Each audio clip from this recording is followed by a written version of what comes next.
जानकी जीवन स्मरण जय जय राम पार्वती पते हर हर महादेव पुंडलीक वरदा हरि विठ्ठल श्री अनंत कोटी ब्रह्मांड नायक राजाधिराज सच्चिदानंद सद्गुरु श्री ब्रह्मचैतन्य महाराज की जय।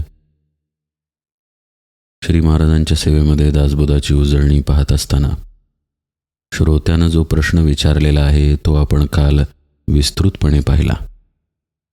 बद्धमुक्त निरूपण या 7व्या दशकातील 6व्या समासात श्रोता द्विधा मनस्थिती प्रगट करतो।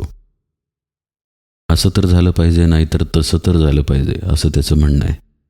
ब्रह्मस्थितीत तरी आपण राहिलं पाहिजे, नाहीतर मग प्रपंचात संसारात आपल्या आपल्या कर्मांमध्ये राहिलं पाहिजे।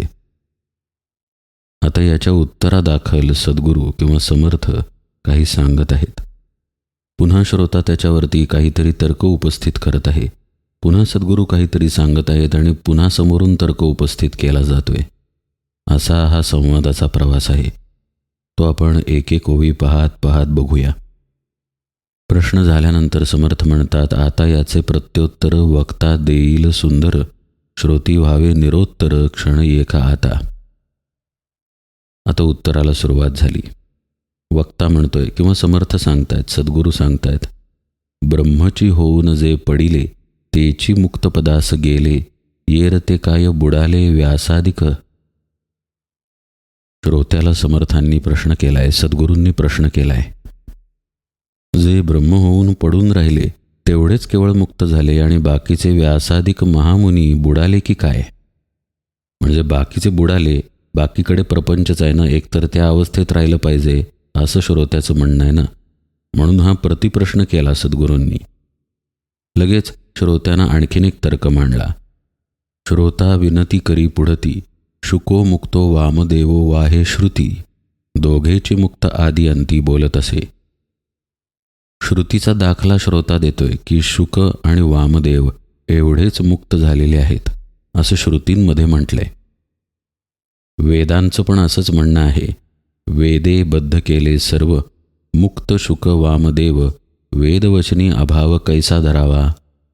श्रोता म्हणतोय वेदांनी पण सगळ्यांना बद्ध म्हटलेलं आहे, फक्त शुकदेव आणि वामदेवांना मुक्त म्हटलेलं आहे।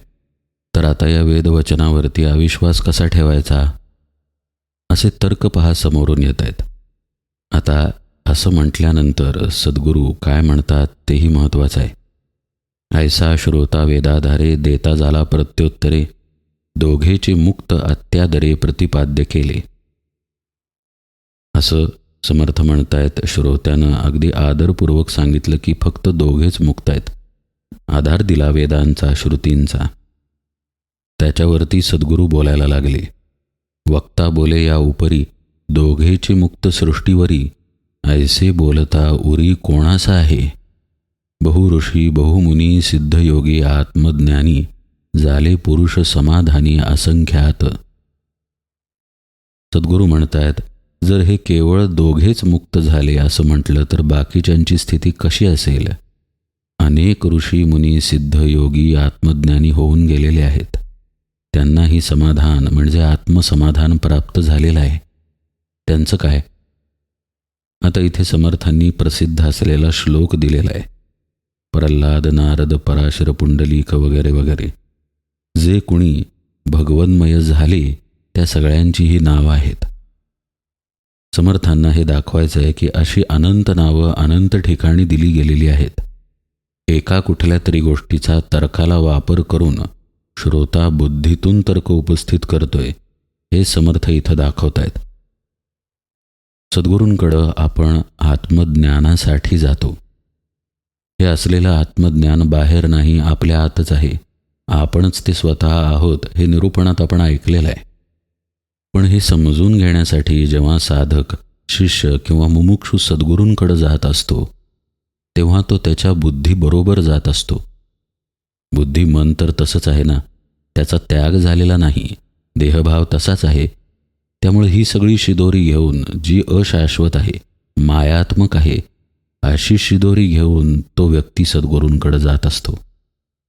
आता ती शिदोरीच टाकायला त्याला तिथं शिकायचं आहे। म्हणजे मंदिराच्या बाहेर आपण चप्पल जसं सोडतो तसं हे सगळं सोडून सद्गुरूंकडे जाता आलं पाहिजे। ते आपण करत नाही, हे समर्थ इथं सांगतायत.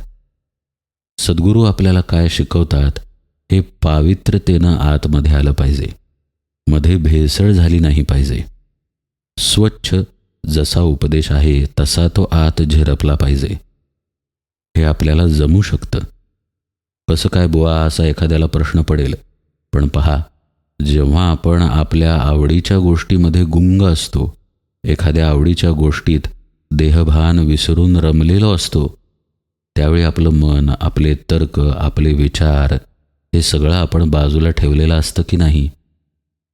आपल्याला जो भोग घ्यायचा आहे तो घेताना अगदी आपण तल्लीन होऊन जातो. मग ती तल्लीनता सद्गुरू उपदेश ग्रहणाच्या वेळी का नसावी? कारण आपल्याला विषयाची आवड आहे, आत्म्याची आवड नाही, भगवंताची आवड नाही, प्रेम नाही. पहा, ज्या गोष्टीचं आपल्याला प्रेम आहे त्याच्याविषयीचं चिंतन करताना, त्याच्याविषयीचं कर्म करताना तल्लीनता आणावी लागते. हा अभ्यास करावा लागत नाही. तिथे आपण आपोआप तल्लीन होतो. म्हणजे तल्लीनतेचं रहस्य प्रेमामध्ये दडलेलं आहे. तुम्ही प्रेम आणू शकला तर आपोआप तल्लीन होऊ शकाल.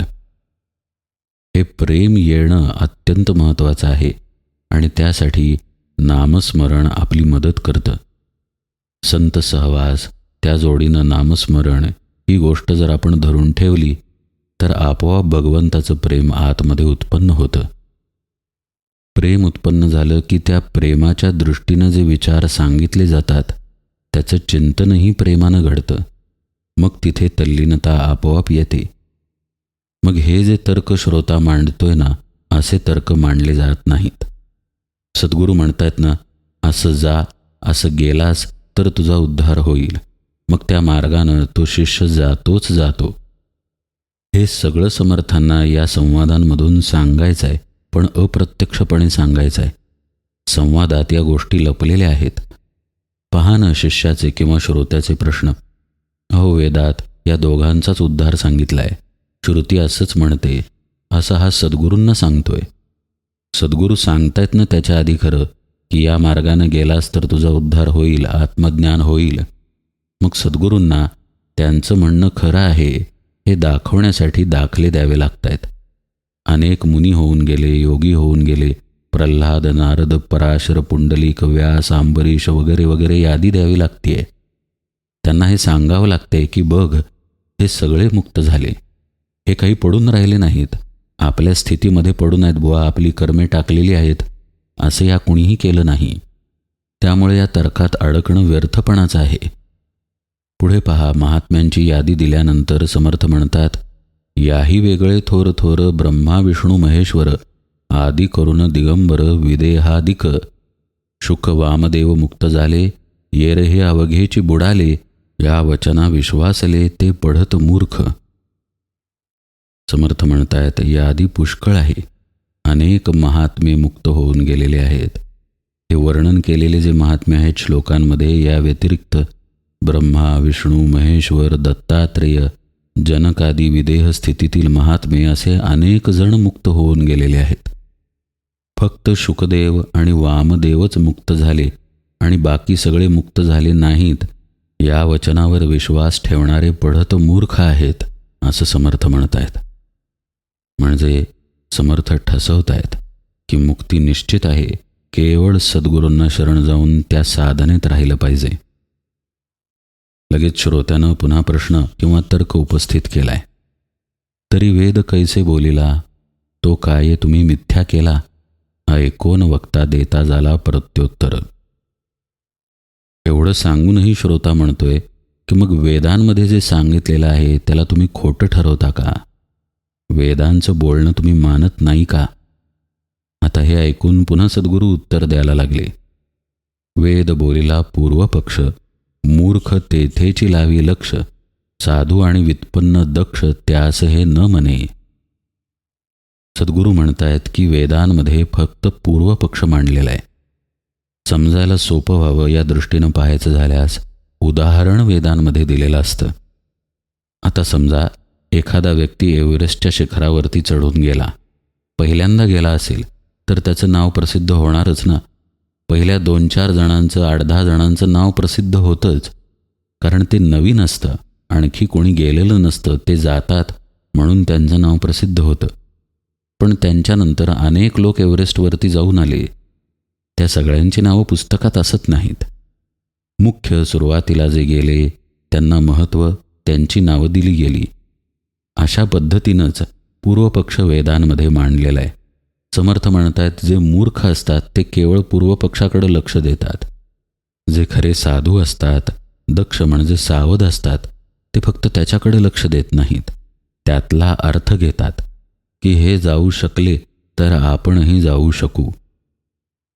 आपल्या देशामध्ये मातीमध्ये झालेले अनेक संत याच पद्धतीनं आपल्यापुढं उदाहरण ठेवतात. आपण जर असं म्हणायला लागलो की हे माऊली आहेत, त्यांना हे शक्य आहे, हे महाराज आहेत, त्यांनाच हे शक्य आहे, आपल्याला शक्य नाही बुवा, तर परमार्थाची वाट आपल्यासाठी बंद होईल. साधन सगळ्यांना शक्य आहे. सकाळास येथे आहे अधिकार, कलियुगी उद्धार हरीच्या नामे. इथे अधिकार कोणाला नाही असं नाही, पण त्या अधिकारासाठी पात्र व्हावं लागतं आपल्या प्रयत्नांनी. प्रयत्न जर केले तर आपण पात्र होऊ आणि ती पात्रता आपल्याला ज्ञानापर्यंत पोहोचवेल. असा तर्क करून उपयोग नाही की हे आपल्याला जमणार नाही, हे तर खूप अवघड आहे. हे ठराविक लोकांनाच जमतं किंवा जमल्याची उदाहरणं दिसतात. अहो दिसतात म्हणजे कुठेतरी ती अक्षरबद्ध कोणीतरी केलेली असतात म्हणून. शेजारच्या गावामध्ये एखादा व्यक्ती आत्मज्ञानाच्या स्थितीत पोहोचला तर ती काही बातमी पेपरात येत नाही. ती स्थिती त्याच्यापाशी राहते. असे किती अनंत लोक आत्मज्ञानाच्या अवस्थेत पोचले कोणाला कळणार. म्हणून सद्गुरू म्हणतायत की पढत मूर्ख असतात असे लोक, जे केवळ पुस्तकातल्या शब्दांनाच मानतात. शुकदेव वामदेवच मुक्त झाले, बाकी सगळे बुडाले, असं मानणं हे पढत मूर्खाचं लक्षण आहे.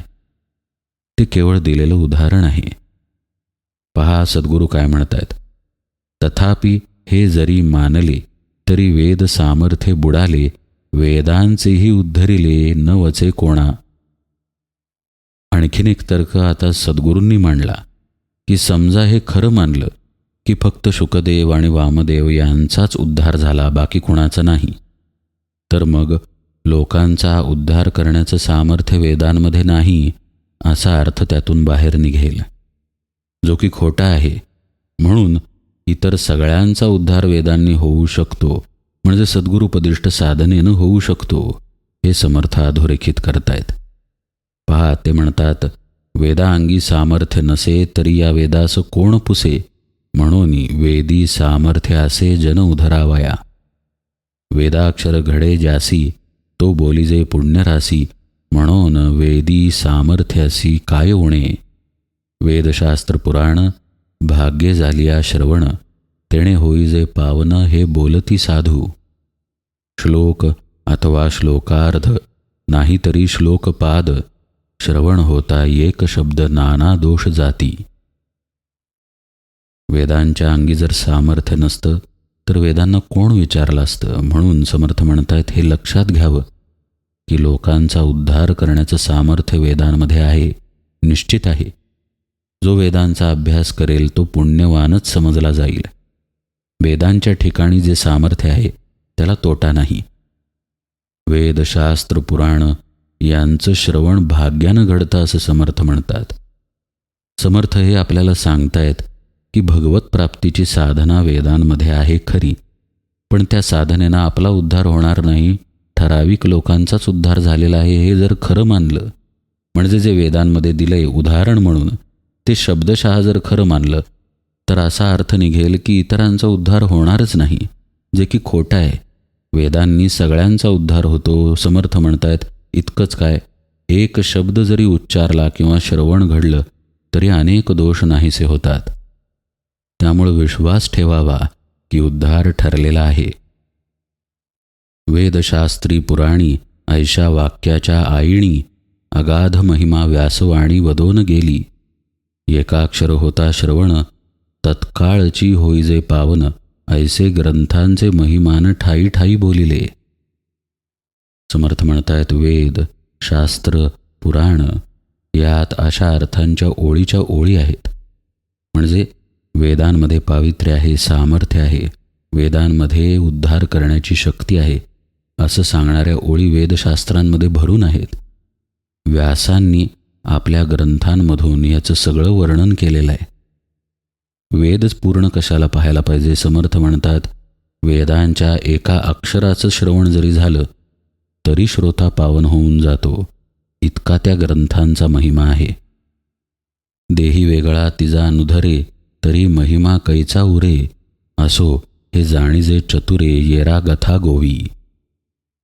समर्थ म्हणतायत, शुक आणि वामदेव या दोघांना सोडून इतरांचा उद्धार होत नाही किंवा इतर कुणी उद्धरून गेले नाहीत असं जर मानलं तर वेदांचा महिमा राहणारच नाही. त्यामुळे हे सगळं बोलणं राहू दे. जे हुशार आहेत त्यांना यातील गर्भितार्थ लक्षात येतो, दिशा लक्षात येते. ते तर्क काढत नाहीत की केवळ दिशा दिली आहे, जायचं की नाही कुणास ठाऊक, आपल्याला जमेल की नाही कुणास ठाऊक. दिशा दिलेली आहे, विश्वास ठेवला जातो, साधना केली जाते आणि व्यक्ती पोहोचतो. खरं म्हणजे इथे विषय संपायला पाहिजे, पण श्रोता ऐकायला तयार नाही. श्रोत्यानं पुन्हा प्रश्न विचारलाच. वेदशास्त्रे पुराणे कैसी होती अप्रमाणे, दोघा वाचून तिसरा कोणे उद्धरावा. इतकं सद्गुरू सांगतायत तरीही श्रोता म्हणतोय की वेदशास्त्र पुराणांना अप्रमाण कसं ठरवायचं? वेदशास्त्रांमध्येच म्हटले ना की शुक वामदेवच तेवढे उद्धरून गेले, मग तिसरा कोणी उद्धरणार कसा? वक्ता किंवा सद्गुरू शांत आहेत. शांतपणे ते पुन्हा उत्तर द्यायला लागले. म्हणसी काष्ठी लागोन पडला, तोची एक मुक्त झाला, शुक तोही अनुवादला नाना निरूपणे. शुकमुक्त ऐसे वचन वेद बोलिला हे प्रमाण, परी तो नभता अचेतन ब्रह्माकार. सद्गुरू म्हणतायत की तुला असं वाटतं ना की फक्त शुकदेव आणि वामदेवच मुक्त झाले, आणि तुझाच असा तर्क होता की जे मुक्त झाले ते निश्चेष्ट ब्रह्मावस्थेमध्ये पडून राहिले. पण शुकदेव कुठे असे पडून राहिले होते? त्यांनी निरूपण केलेलं आहे अध्यात्मावरती. ते मुक्त झाले ही गोष्ट खरीच आहे, पण ते ब्रह्मतदाकारता होऊन लाकडासारखे पडून राहिले असं काही घडलेलं नाही आहे. त्यांनी त्यांचं कार्य केलेलं आहे, अध्यात्म निरूपण केलेलं आहे. अचेतन ब्रह्माकार असता शुक योगेश्वर, तरी सारासार विचार बोलणे न घडे. समर्थ म्हणतायत, शुकदेव जर असे निपचिप अचेतन ब्रह्मस्थितीमध्ये पडून राहिले असते तर त्यांना सारासार विचार बोलून कसा दाखवता आला असता? ते बोलले, अध्यात्मावरती बोलले, लोकांना उपदेश केला, कार्य केलं, त्यांची कर्मीही केली. ते काही निपचिप पडून राहिले नाहीत. म्हणजे श्रोत्याचा सगळा तर्क दोन गोष्टींवरती आहे. एकतर हे असेल, नाहीतर ते, म्हणजे ब्रह्मस्थिती तरी असेल, नाहीतर तो देहामध्ये राहून कर्म तरी करत असेल. दोन्ही एका वेळी संभवत नाही असं श्रोत्याचं म्हणणं आहे. पण असं संभवतं. ही सगळी अशीच उदाहरणं आहेत. नारद बघा, पुंडलिक बघा, सगळ्यांनी कार्य केलेलं आहे, लोकांना उपदेशही केलेला आहे. इतक्या लांब कशाला जायचं? आपले श्री महाराजच पहा ना, ब्रह्मस्थितीतच आहेत, पण लोकांना उपदेश केलेला आहे, अनुग्रह दिलेला आहे, कीर्तन केलेलं आहे, शेतातली कामं केलेली आहेत. इतकंच काय, वेळ पडल्यानंतर आलेल्या लोकांसाठी स्वतः स्वयंपाक केलेला आहे. आपली कर्मी कुठेही जात नाहीत, देह कुठेही जात नाही, त्याच्या त्याच्या कर्मांमध्ये प्रारब्धात असतो. ब्रह्मावस्था ही स्थिती आहे, अवस्था आहे, हे समजून घ्यावं लागेल. ते न समजता समोरून असे तर्क येत आहेत, तरीही सद्गुरू शांतपणे उत्तर देत आहेत. श्रोता अडलेला आहे की वेदांमध्ये, श्रुतींमध्ये असं म्हटलंय ना की हे दोघेच उद्धरले तर तिसरा उद्धरता कामा नये. पण मग समर्थ तर्क सांगतात की कुठे शुकदेव नुसते पडून राहिले? ब्रह्मस्थितीत निश्चित होतेच, पण कर्मांमध्येही होते. जो ब्रह्माकार झाला तो काष्ठ होऊन पडिला, शुक भागवत बोलिला परीक्षिती पुढे. जो ब्रह्मस्थितीमध्ये जातो तो लाकडासारखा अगदी अचेतन होऊन पडून राहतो असं मानण्याची गरज नाही. समर्थ म्हणतायत, शुकदेव मुक्तच होते, पण परीक्षितापुढे त्यांनी भागवत सांगितलं. हे निरूपण ऐकल्यानंतर लक्षात येतं की श्रोता विनाकारण तर्कांमध्ये अडकलेला आहे. अशी स्थिती समर्थ आपल्यापुढे का ठेवतात? कारण आपणही असे तर्कात अडकत राहतो म्हणून. हा संवाद ऐकताना आपल्याला असं वाटतं की इतकं सांगतायत ना सद्गुरू, तर श्रोत्यानं विश्वास ठेवायला काय हरकत आहे. पण आपली ही स्थिती अशीच असते. आपला विश्वास वर वर बसतो, खोलवर बसत नाही. आतून तर्क येत असतात, विचार येत असतात. त्यामुळं वेळोवेळा श्री महाराजांचं वाक्य आठवतं की आपल्याला येणार नाहीत एवढ्या शंका घेऊन समर्थांनी दासबोधात त्याची उत्तरं दिलेली आहेत. समर्थ समजावून सांगतायत की अंतर्स्थितीची बाह्यस्थितीशी तुलना होऊ शकत नाही. ते काय म्हणतायत पहा, निरूपण हे सारासार बोलिला पाहिजे विचार, धांडोळावे सचराचर दृष्टांता कारणे, क्षण एक ब्रह्मची व्हावे, क्षण एक दृश्य धांडोळावे, नाना दृष्टांती संपादावे वक्तृत्वासी. शुकाचार्यांचंच उदाहरण पुढे घेऊन समर्थ सांगतायत की शुकाचार्यांनी परीक्षिताला भागवत सांगितलं, निरूपण केलं. परमार्थ निरूपण करण्यासाठी सारासार विचार करावा लागतो, लोकांपुढं तो मांडावा लागतो. त्यासाठी दृष्टांत द्यावे लागतात, अभ्यास मनन चिंतन असावं लागतं.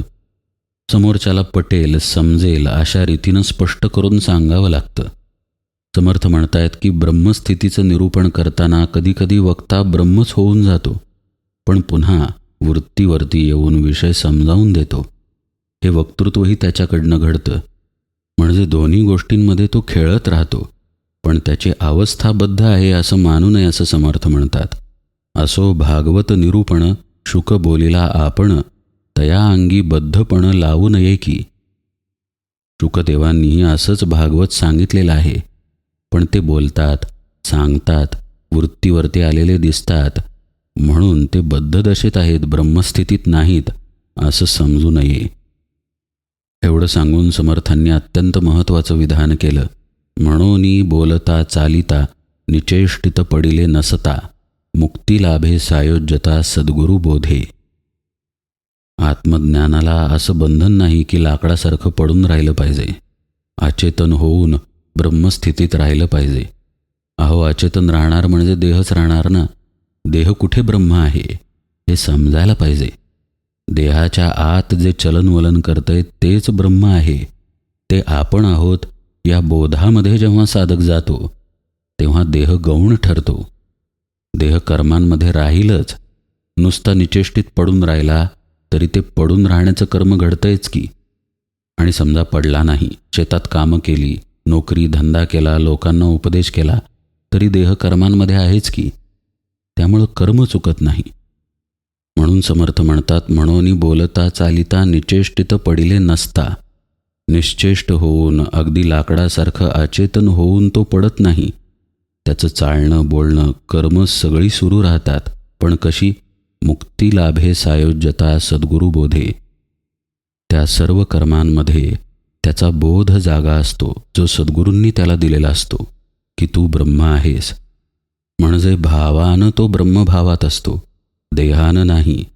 देह पंचभौतिकच आहे, कर्मांमध्ये अडकलेलाच आहे. पण आतला भाव बदलल्यानंतर त्या भावाचा प्रकाश सगळ्या कर्मांमध्ये पडतो. त्यामुळं त्याचं चालणं बोलणं सद्गुरूंच्या बोधानं घडतं, आत्मस्थितीनं घडतं. आपण जेवण करणं आणि संतांनी जेवण करणं यातला हाच फरक आहे. आत्मबोधामध्ये राहून संत भोजन करतील आणि आपण देहावरती राहून भोजन करू. असं देह कुठेही न जाता तसाच राहणं, पण आतील अवस्था बदलणं आणि ती पण सद्गुरू कृपेनं, हा सायुज्य मुक्तीकडे जाणारा मार्ग आहे. सायोज्यता या शब्दाचा वापर या ओवीत समर्थांनी का केला? कारण श्रोत्यानं जो तर्क मांडलेला होता तो सायोज्यतेला धरूनच होता. शुक आणि वामदेवच तेवढे सायोज्यतेपर्यंत गेले, इतर कुणी नाही. तेवढेच मुक्त झाले. हा तर्कच तो वारंवार मांडत गेला आणि मग समर्थ उत्तर देते झाले. या उत्तराकडं आणखी सखोलतेनं आणि पुढच्या संवादाकडेही आपण उजळणीमध्ये यथावकाश पाहूया. आज निरूपण सेवेला इथेच विराम देतो. जानकी जीवन स्मरण. जय जय राम.